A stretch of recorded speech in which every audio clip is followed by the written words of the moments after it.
This video has been brought to you by you, the viewer. Thank you all for watching and enjoy this video. Hello and welcome to another update. In this one we'll be covering the Soledar front as well as the north of Bakhmut, and then we'll be analyzing the situation, what will happen once the front has been broken through, as the Russian forces are currently fighting within the very edge of the Ukrainian defensive line north of Bakhmut.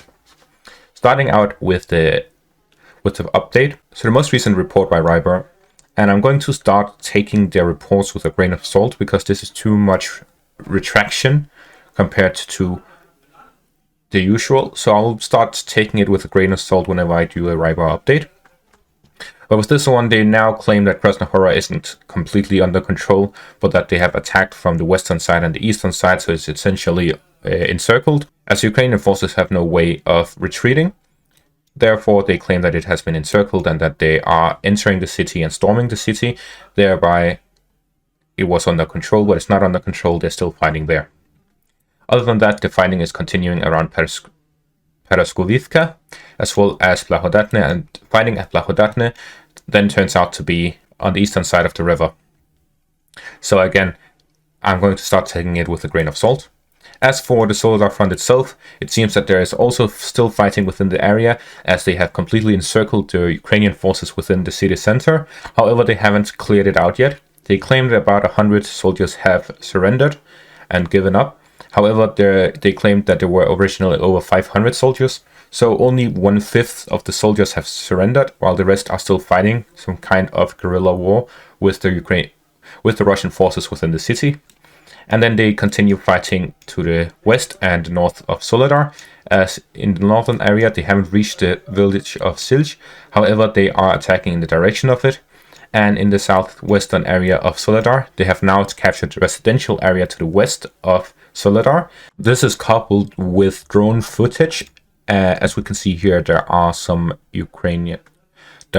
Wagner PMC soldiers going around in between these houses, and it was then geolocated to be this area right here.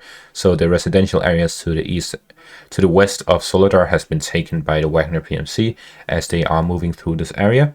And now the main fighting is around this final salt mine and railway station by the highway west of Soledar. So essentially, the Russian forces have indeed captured most of this area. However, they need to clear out the remaining Ukrainian soldiers before they can actually call it captured. All right, now moving on to the analysis. We can look at the positions that I have drawn up, and that is, first of all, the most important point is that this part of the defensive line has been cut off, as the Russian forces have entered Peraskovivka from the west. We can see that they've then cut off the defensive line from the west, and at the same time from the north, where the Russian forces are attacking the village of Silj. This means they've cut it off from the north as well. With this, there are three alternatives or three next steps for the Ukrainian forces. The first one is if they want to hold Siversk, the next defensive line will be something similar to this, where they go from Mykolaiivka to the west and by this river here, and then finally up over and behind the canal, where they will have to hold a defensive line by the canal, and then down to Venivske, and they'll be holding the area around Bakhmut as well. With this, they will be able to hold the defensive positions by Bakhmut, but most likely will be vulnerable from the north, and the Russian forces would then break through this northern area and go to and outflank Bakhmut and attack it from the northwest. And the reason I say that is because if we look at the topographic map, here we have Soledar and here we have Bakhmut, and this is the Krasnohora area. And from this we can see that there are three main heights. This one by the highway to the northwest of Bakhmut. This one south of that, which is also to the northwest of Bakhmut. And then we have the one to the west of Bakhmut. And essentially we have this one long high ground, which goes around Jessev Yar to the south and to the north by the canal. This is why I say that they most likely have to make a defensive line behind the canal, as they will have the canal between them and the Russian forces, and they will also have the high ground. On top of that, this whole area is open fields.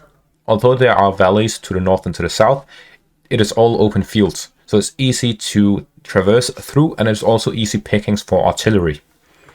This means that a defensive position by the highlands to the west by the canal is the most optimal defensive line, and it is by far the best option for Ukraine, which is why I've called this line here the optimal defense line for Ukraine, as we can see going from the north around Liman area by the Severodonetsk River, down to the south and following the canal all the way to the southern area where they run out of control. With this, they will have a defensive line in the highlands and behind a canal. If they want to hold Siversk, then they will not go to the northern area, they will just have this area to the west. But Bakhmut is essentially lost, as there's no defensive line for the Ukrainians to the northwestern area of Bakhmut, which means that the Bakhmut can be outflanked and it can be cut off and completely encircled by the Russian forces, as there's no Ukrainian position that can be established to the north of Bakhmut, other than being way too far to the west, which allows them to just avoid those defenses completely. So essentially we can say with the fall of Soledar, Bakhmut is in an extremely vulnerable position, and it's only a matter of time until Bakhmut is lost. As for after these defensive lines, if the Russian forces manage to break through these two lines as well, if the Russians manage to break through this line as well, then the only other choice they have is the Sloviansk Konstantinivka line, which goes all the way to Toretsk. So they'll have this one long bulge for the Russian forces if they manage to capture Soledar, capture Bakhmut, and break through the Ukrainian defenses. Then they will eventually go and take Siversk, and they will have this whole pocket here. This isn't good for the Russians, because if this happens and they manage to capture Siversk and Bakhmut as well, then they will be in a position where they would be in a bulge. And when they're in a bulge, the Ukrainian forces can attack the Russian forces from 3 directions, while the Russian forces can only respond in 1 direction at a time. So there will be a concentrated force here, while the Ukrainians can just attack from 3 directions. From the north, from the west, and from the south. While the Russian forces will have to focus their forces all here. So 1 artillery from each side will attack all 3 sides, while the Russian sides will have to attack each side individually. So Russia would need 3 times as much artillery to have as much effect as the Ukrainian artillery.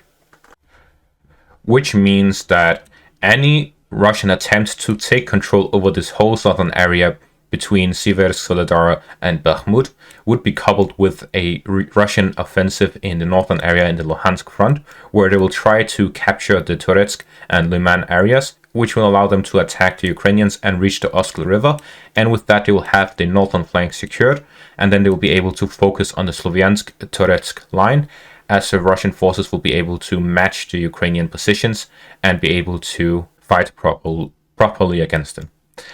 And as for the Bakhmut area, if Bakhmut falls, the next main position would be Chesev Yar. The Ukrainian forces already have all of their artillery positioned in this city, as it is stationed on the highest peak in this whole front line. And that's going to be all for this update and analysis. Thank you all for watching, and have a great day.